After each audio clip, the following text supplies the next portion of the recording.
Hello everyone, Troy here, and welcome to the second video in our PowerShell Fundamentals series. This one is entitled Discovering and Executing Basic Commands. In this video, what I want to show you is how we can execute some basic external commands in PowerShell. We already saw in the last video that we can actually execute a lot of the commands that we would in our typical command line environment. We're going to expand a bit on that, show you how the PowerShell actually interacts with a lot of the external commands and applications in your Windows environment. We're also going to take a look at the actual special syntax associated with PowerShell itself. PowerShell has a host, thousands of actual commandlets that we're going to use in the course of our PowerShell exploration. They are properly called a commandlet, and they follow a very specific syntax. And we're going to take a look at how we can define and learn how we can use that syntax to figure out what these commands actually do. The biggest challenge that we have as learners is to figure out exactly what commandlets we have to work with. So what I want to show you is how you can use a variety of ways to figure out what commands exist inside PowerShell. Obviously, you're learning PowerShell, so you don't know everything about every single command. So there's ways to figure out what PowerShell has to offer. I'm going to show you how to use the help function to help you find different commands that you could use. I'm going to also show you how to use the command add-on pane to narrow and try to find commands that you might find useful in your PowerShell journey. I'm also going to show you a special command called get command. And as you can imagine, that helps you get PowerShell commands. Okay, so let's carry back through our PowerShell environment. And what I'm going to do is I'm going to open up our ISE. Remember I said that I like to work in there because of its functionality and feedback. So I encourage you to do the same. You could certainly be doing this in the command line environment if you wanted. A couple things to note is that I have actually opened up PowerShell as an administrator. So you can see that I'm actually giving myself the full functionality there.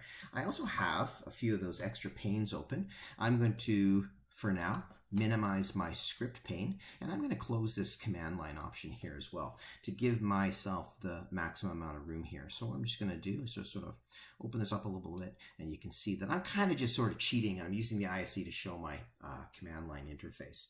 Okay, so in the first video we saw that this is just a regular CLI, and we remember that if I opened up my command line, I have a variety of things I can do. I can do things like ipconfig, right? I can do things like ping, I can do traceroute or nslookup. All these tools that I have as an administrator, I also have in PowerShell, and they work very, very similarly. I can do an ipconfig, and you can see that I'm going to get my basic elements here. Now, did you see it? I'm going to do that again. Let me do that one more time here, and I'm going to see if you can catch it really quickly. Okay, now it didn't happen that time. What I'm going to do is let me close PowerShell. I'm going to show you, maybe you can catch what's happening here. Okay, let's do an ipconfig one more time, and watch the screen carefully. Okay, did you see that flash? That was PowerShell actually connecting with the command line to actually execute that command. You can see that it's actually working outside. It's kind of cheating. It's connecting with that command line environment on your behalf to actually execute the command. Many times you can't see it, but this actually was a time you could actually kind of catch that flash of connectivity. I can add extensions and arguments to my typical command line as well. Okay, so let me go back with my ipconfig again, and let's add an all to it. Oopsie. Right, I'll do that, and you can see that now I've expanded my ipconfig to include the argument all, which gives me a whole host of additional information. It tells me my computer name as well as things like my DNS, DHCP. There's my default gateway, for example, right there. So I'm going to go take a look here. Another functionality inside PowerShell is my ability to hover over, drag, and I can right click and I can copy. My Control-C works as well. Let's see if I can do a ping. I'm going to do a ping and a Control-V for a paste. And now I am pinging my default gateway in my home environment. So I can do that, no problem there. I can also do things like, let's go see if I can actually grab another address here. Well, let's grab one of these. Let's grab this one right here. I'm going to grab one of my DNS servers. So I'm going to do a right-click, copy, and let's see if an NSLookup works. Okay, so now my default server should be this IPv6 TELUS router somewhere on the internet, that name server. I'm going to do an NSLookup here to see if I can actually get some information about that. Oh, and I got my first PowerShell error. Excellent. So my PowerShell is telling me that I cannot find, okay, I do not have any authoritative information on whatever host that is the address 75.153.171.114. PowerShell is just giving me this big red error telling me I can't do it. Okay, I cannot find it. However, it did work because I can see that the server that told me that I can't find the answer was actually my DNS server associated with my TELUS connection right now. However, I do have an IPv6 address. Let's see if that will work. Just out of curiosity, I'm going to grab that address right there. Let's do an NS lookup with my IPv6. Perfect. So again, I can prove that it is actually working because the server that responded told me, hey, I have information about myself. So that was a successful NS lookup. I could actually do a trace route there as well and paste that in, and I can see how many hops it takes to actually get to that particular server.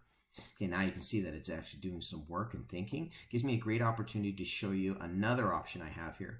See this red square? I can see that PowerShell is actually performing an operation. If I wanted to stop it, I could interrupt it. And sometimes you're going to be running commands that give you a ton of information, loads of output, or they're just going to take a long time to execute. That red stop button gives you a chance to interrupt it. It also corresponds with control break on your keyboard. As you can see that the quick key there is, as I hover over, then that alt text is telling me. And can also stop it using control C as a shortcut there. But what you can see is here, I'm just running basic command line elements. So as I go through, if I'm familiar with running the command line, I can use those in PowerShell. I can do all sorts of little things, like I can open up, say, let me see if I can open up a notepad. Oh, and there it is. It just opened up on another screen here for me. Let me do that again. There we go, Notepad. Okay, so it's actually calling the notepad.exe. So technically, it's actually notepad.exe, and it's opening it up. Okay, could I start something else? Well, what about Microsoft Word? Sure. Well, Word is actually WinWord. It's Windows WinWord.exe. Let's see if I can do that. Okay, I cannot. PowerShell doesn't know that native command, which is odd given that it's a Windows command, but I wonder if I had something that would start a program. Well, PowerShell's pretty intuitive like that. Let's try typing in the word start, and then let's type in WinWord again. Now, look at the colors. So first off, you can see here that by default, the start word is a certain color. The second word is gone purple. That means that PowerShell is actually reading it as an argument, and I'll talk about more of that in a minute here, but let's see if it'll start Word. And it did. Awesome. So we know that start something will often work. I can start maybe, how about Excel? Sure. Yes, I can. Okay, so you can use PowerShell to actually start and execute different things. I can start practically anything that I might know the executable for, such as Chrome. And I'm looking at the Okanagan College homepage. Awesome. Okay, so PowerShell has that interactivity, and I can run a lot of commands without knowing PowerShell commands. That's what I've demonstrated here, is I can do some very core functionality, but that isn't the power. That's not what we really want to be able to do. What we want to be able to do is use PowerShell the way it's intended. And PowerShell has an entire family of commands, and they follow a very specific syntax, and they are really powerful if we use them properly. Now, PowerShell follows, let me start with one that we looked at before. We looked at one called get service. Okay, and I'm just going to start typing that out, and I'm going to hit the tab button to complete it, and I'm going to hit the enter key to execute it. Now, get service is a PowerShell commandlet. Okay, Cmdlet, and it follows a very specific syntax. And the two cool things about it is that I'm talking about the first word here being a verb, the get, and I'm following it up with service, which is in this case a noun. And so virtually all PowerShell commandlets follow this syntax. There are some subtle exceptions, but as a general rule, you can believe that all PowerShell commandlets are verb-noun. Notice that it is singular. It's not get services. It is get service, and that's another thing that PowerShell tries to do to be consistent. But I'm seeing all these services on my computer. Some are stopped, some are running. They all have a name and description. I'm going to run another command that says get, how about process? Okay, and now I can see I have a command called get process. It's going to retrieve information about the processes on my computer. I'm going to hit enter, and I've executed the retrieval of this particular piece of information. Again, verb-noun singular syntax. And the beauty of that is that it tells me instinctively, it's intuitive, it tells me exactly what that command does. So for example, if I typed a command that said, I don't know, get, how about this one? How about start service? What do you think that does? That's going to start the service that I select. What if I said something like stop service? You probably know exactly what that is as well. If I said something like get, how about computer info? Awesome. So you can see that it's fairly intuitive and really easy to use. The challenge is figuring out what is at your fingertips. What are the commands available to you? Okay, well, first off, the first trick is you can use tab complete. You've already seen this happening as I start typing. I'm going to slow down and I'm just going to type the word get, and let's type the letter C. Now, what you're seeing here right out of the gate is Intellisense. Okay, this is the functionality that's exclusive to the ISE, but it is forecasting and trying to assist me with commands that it knows about. It's watching me type in its creepy PowerShell way, and as I start typing, it's trying to anticipate the commands I might need. And so I haven't connected with anything beyond the hyphen here, so it's automatically assuming that I might be starting at the top. If I start typing the letter S, you'll see that I'm actually filtering in. Let's go SC. Let's go SCH. You see how it's narrowing in? SERV until I reach a certain point where I filtered in. Now this is a wildcard search. This is looking for the word SE. It's looking for the letters SERVI. You'll notice that get service is one of the options. Oh, I'll go back that again because I was going to try to. Okay, that's SERVI. Okay, and so you can see here that what I'm looking at, no, rats again, missed me. Okay, one more time for this.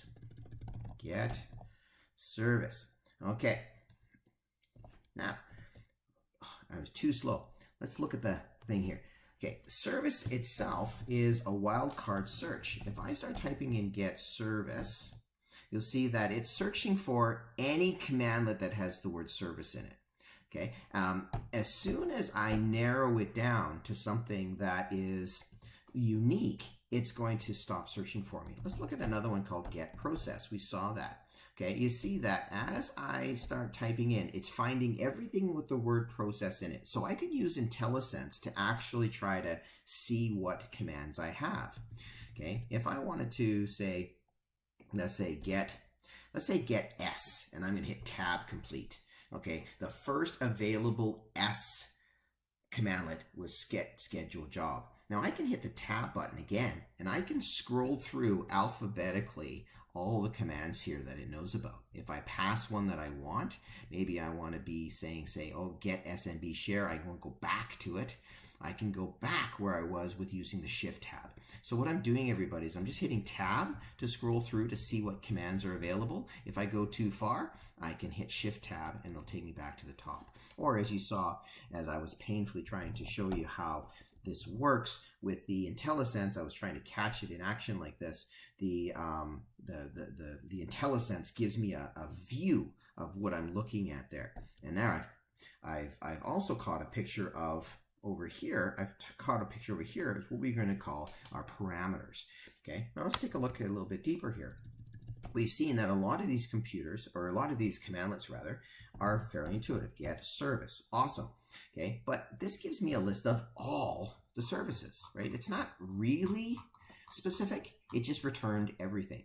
Well, just like any programming language, I can apply what PowerShell calls parameters, which are a way of adding arguments to assist in getting more specific. Okay, and as you've seen, Intellisense is actually helping me out here. Let's get the service. Okay, I'm gonna I'm going to just give you a more screen here. Let's get the service, okay? And I'm going to tab complete with this thing, okay? And I'm going to type it, I'm going to spell it right, okay? And now I'm going to hit the dash, okay? Now, the dash is a very special character in PowerShell. It denotes that the next thing that follows is a parameter, okay? Now, that is something very specific. Now, I know up here that I saw a series of services, okay? And one of them, let's take a look here at a good one. Spooler. There it goes. There's my print spooler. Okay, so your computer is running a service called print spooler. PowerShell refers to it as spooler. Maybe I want to get the service, but I only want to see that one result. Well, all of these commandlets come with a series of what we call parameters that help us filter exactly what we're after. Now, I have an option here. As soon as I hit the dash, I see a whole series of parameters that I can use to be more specific. Now, I want to filter according to the name, and I selected name, and now look at this. Intellisense is providing me a list of all these services that match the list that is right above. And so I can actually start typing in the word spooler until I've given it enough information to be specific. I'm going to tab complete again, and I'm going to say, please PowerShell, get me the service that is called the name spooler. And I hit that, and it gives me the status associated with that. Now, all of these commandlets have different parameters that we can use, and all these parameters give these commandlets all the power that we need. So maybe I want to, like, stop that service called the name, that has the name called spooler. And if I want to do that, I could do so. Now, this is a safe one to stop. I'm going to stop the spooler and see what happens here. And PowerShell did something. I don't know what it did. It just took the command. Well, PowerShell actually executed the command. It didn't give me an error, which means that it successfully executed the command. It just didn't give me any feedback. Now, we're going to learn in ways to come to have PowerShell actually help us figure out what's going on, because in an upcoming video, we're going to dive into these parameters really, really specifically. I'm going to show you the difference between mandatory and optional, and we'll talk about positional parameters and all these elements here associated with the parameters. But for now, it's just enough to know that I can take any given, let's start the service that has the name spooler, and let's turn it back on. Okay, and I'm going to turn it back on. Now again, it executed but didn't tell me anything. I will show you this one parameter. Now, a little trick here in PowerShell is I can use the up arrow. Okay, PowerShell is recording the history of my commands, just like, say, a Cisco router. So I can use my up arrow to revisit the successful commands I've written. Let's go back and add stop service again, but I'm going to add another parameter. And one of them is going to be, this one's going to be called, let's do verbose, okay? And verbose is a very special switch parameter. Again, we'll look at those in a video to come, what a switch parameter is. But this is a way for actually me to ask PowerShell to actually tell me what you're doing. And when I do that, now PowerShell is giving me information of what it does. It successfully did that. Let's turn it back on. Actually, let's retrieve the service and see. Yes, it is indeed stopped. I can see that it's stopped. Let's turn it back on with my start service. There we go. Start spooler. Let's add the verbose command here. And now I can see, oh, see, that was my get. Let's go start service that has the name spooler. We'll add verbose. It turned it back on. It told me it did. Let's take a look. Service that has the name spooler, and I can see now it's running. Okay, so I've just executed some commands here. Awesome. So the important thing to take away at this point is that the intuitive nature of the commandlet itself tells me what the command does. And there's a whole bunch of these commands. Well, how do we find them? Well, I've already showed you the tab complete option, right? We can scroll through till our heart's content, but there's a better way, okay? One of the ways is to use the help, okay? Now, there is a command called get help, okay? And that will help us find information about any particular commandlet that PowerShell has to work with. And one of the things that I'm going to look for is the word service. Let's see what happens. Okay, and when I typed in get help for the word service, notice that it found anything that had the word service in it. It's kind of like having a wildcard on both sides, because not only did it find the specific ones, right, get service, new service, it also found things like get net firewall service filter. Okay, so there's characters to the left and to the right of the word service, yet I found it with that command. So the help command is actually simply the same thing as me typing in get help wildcard service wildcard, anything on either side, and you can see I found exactly the same thing. So PowerShell knows that you probably aren't necessarily looking exclusively for the word service, and it found everything that it could. Okay, so there is a shortcut for help, or for get help. Get help actually has a shortcut function that is help. So I could actually cut this down. Instead of typing in the word get help, I can type in the word help for service, and I've retrieved exactly the same thing. Now, in this series, what I'm going to characteristically try to do is avoid using too many shortcuts, because I want you to get familiar with the actual commandlet. I think it's far easier for you to learn and understand about what's happening. If I just take arbitrary shortcuts, it's easy to lose people. So sometimes they're fairly obvious though. So help is a shortcut. It's a function for get help, and we'll look at that in a bit more detail in a video to come. But for now, I know that I can type in the word help and maybe the word process. And it's going to return a series of all the commandlets associated that have the word process in it. And you can see that I'm looking again, both left and right, or specifically the word process. And I can see that there's get process, start process, stop process, debug process. Most of those are fairly intuitive. They're easy to find. Okay, so I can use help to find all sorts of information here. And it will often give me an indication of what commandlet I have to work with. There's another simple way to do it as well, and I turned it off, but I'm going to turn it back on again. Unique to the PowerShell ISE, I have an option for the command add-on, and this command add-on is also a wildcard search. Let's type the word process in here. Look at that.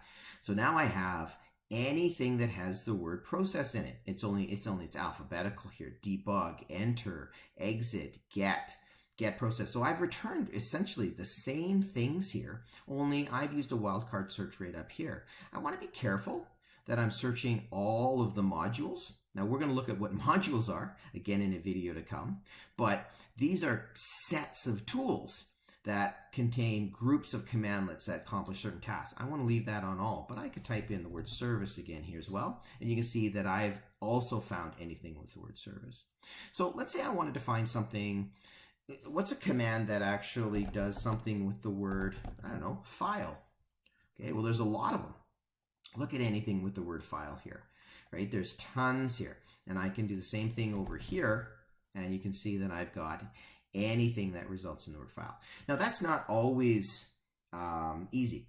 Sometimes I'll be able to zone in really fast with commands. Other times it'll take me some scrolling to figure out what's going on. But both of those ways are quick ways to figure out what commands are at your fingertips. Now there's another way that I can show you here, and it's also a really intuitive way. PowerShell actually has a command that will help you get commands. Okay, and just like PowerShell syntax, it follows that verb-noun syntax. And so if you could try to think about it, what do you think the command is in PowerShell that will let you get a command? Well, if you thought get command, you're exactly right. Get command will give me a list of all the default commands that are currently installed in my Windows session, in my PowerShell session. Okay, now PowerShell behaves a very specific way, and so there's a lot of tools here that aren't shown, but there are thousands of tools at our fingertips. I need to be able to figure out how to filter this in. Okay, well, one of the ways I can do that is by the use of parameters. Okay, I can use, oh, sorry, by the way, I typed in CLS, which is a shortcut for clear host is what that is. What that does is that gives me a quick way to clear the screen. I know I just said that I wasn't going to use shortcuts arbitrarily. CLS is one of the exceptions. Clear host clears the screen there for me and starts me back at the top here, where it's nice and easy for you to see. But remember, with start service and get service and stop service, what we used is we added parameters to make it more specific. I can do the same thing with get command. And if I hit the dash, I can see I have a whole host of very specific parameters that I can add. Well, one of them is the name command.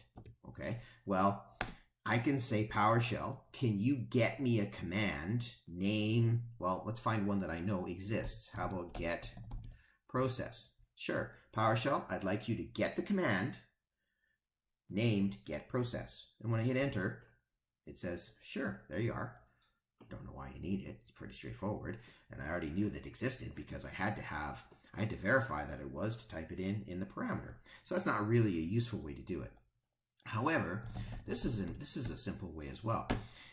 This is more useful. I have these two, verb and noun. Well, we know that PowerShell always starts with a verb. Well, let's pick a verb and give it an opportunity to retrieve anything that says something. Oh, how about, let's go print. Maybe I have something that says print. Okay, now, again, the syntax here is very important. I've got a verb followed by a noun in that light indigo color. And now I've got a parameter, an argument called verb that follows with the argument associated with that parameter. Okay, so what I'm actually trying to do is simply say, I want you to find anything that has the verb print. Nothing. Interesting. There's no print command. Weird. Well, there is no verb that is print. Let's go take a look at my add-ons again. I'll show you what I mean. I'm going to go over here and I'm going to type in the word print. Okay, look at this. I can go through here, all the verbs. There is no verb called print. There's a whole bunch of nouns though. Okay, so it's not always as intuitive as we think. There is no verb called print. There is definitely one called where there's a noun that involves the word print. And you can see, nope, I didn't find anything there either. Now why? What's going on? If I did help print, okay, well, I got all these informations. Out printer, print job, all the stuff that I expect that I'm seeing over here. Well, get command is not a wildcard search by default. If I type in noun print, it says, I didn't find anything, Troy. I tried, but there was nothing that explicitly matched the word print. Well, maybe I could add, let's see if there's anything with the word computer. Yes, there is. There is nouns that have the word computer in it. But I remember if I go over here and type in computer, look, there's a whole bunch. There's computer restore, there's MP computer status, there's computer info. That's not here because this is a specific exact match search. Well, let's add some wildcards here. Okay, well, let's add a wildcard in front of the word computer and a wildcard behind the word computer. Now what I'm saying is let's find anything that has the word computer in it with as many characters to the left or right as are applicable. And when I do that, now I've expanded my search. You can see I've got my disable computer restore, computer info, MP computer status. I can see how that's working. Okay, so what I've shown you here is 3 ways to find commands that you might want to use in PowerShell. The first way is the help and a certain word. That should be your first go-to. That is a default wildcard search that uses the shortcut for the get help parameter, and it arbitrarily throws in the wildcards for us. That's a great way to try to find something. If I wanted to learn how to say send something to a printer, well, there's my command for a printer, by the way. It's not print something, it is send the data out to the printer. I know what you're saying. Hang on, Troy. Out isn't a verb. They're cheating. And I'm going to go, yes, they are. But it still follows the same kind of syntax. There are exceptions to the verb. And so, so far as PowerShell goes, out is a verb. Now, That is a great way to try to find something that I'm looking for. I can also use the command add-on pane and find information from there. And now I also have another tool called get command that carries with it parameters that help me search. I can search for the verb, either specifically or with using wildcards, or the noun. Don't worry about the rest of it yet. We're going to come across those as we move further into PowerShell. But for now, what I wanted you to be able to do is walk away with the ability to start discovering commands so you can figure out what commands you might use when you go to do something in PowerShell. Okay, and so basically that takes us through this video. Okay, so let's just see what we covered. We now know that within PowerShell, we can execute some very basic external commands. Ping, nslookup, ipconfig, all of those work. I can also I can interact with other applications. Like you saw me open Notepad, you saw me open Word, you saw me open do things like that. PowerShell is interacting with the entire Windows environment there. And it's as simple as I would be working in a command line. I also have, though, the ability to work with all the special PowerShell commands. They're properly called Cmdlets. They follow a very specific syntax of Verb-Noun, and they're very intuitive. They tell us intrinsically what they're trying to do, and they make it very easy for us to figure out what Cmdlet applies to the situation we're after. And we can figure out how to find those by multiple ways. You saw the tab complete way. You also saw me use the help function, help followed by a word. I can search almost anything there. And then lastly, I can actually use, or secondly, I can use the command add-on pane. Well, the command add-on pane is that right-hand window in the ISE, and it lets me do wildcard searches in that little window there. The last way I found is using the get command commandlet, where I can use parameters to help me narrow the field. That's a specific search, though. That behaves a little bit differently, and you'll see that you have to insert your own wildcards if you wanted to do that. So from now on, you should be able to now function and try to find basic commands using those three options. And that puts you well on your way to starting to work with PowerShell, because all you need to do now is figure out what command does what, and we can start figuring out how that command works. That's going to be in the next video to come. We'll see how we can use the help function to learn about how we actually execute the commands that we find. But for now, the goal is to learn how to discover what you're after. Hope that helped. We will see you on the next video.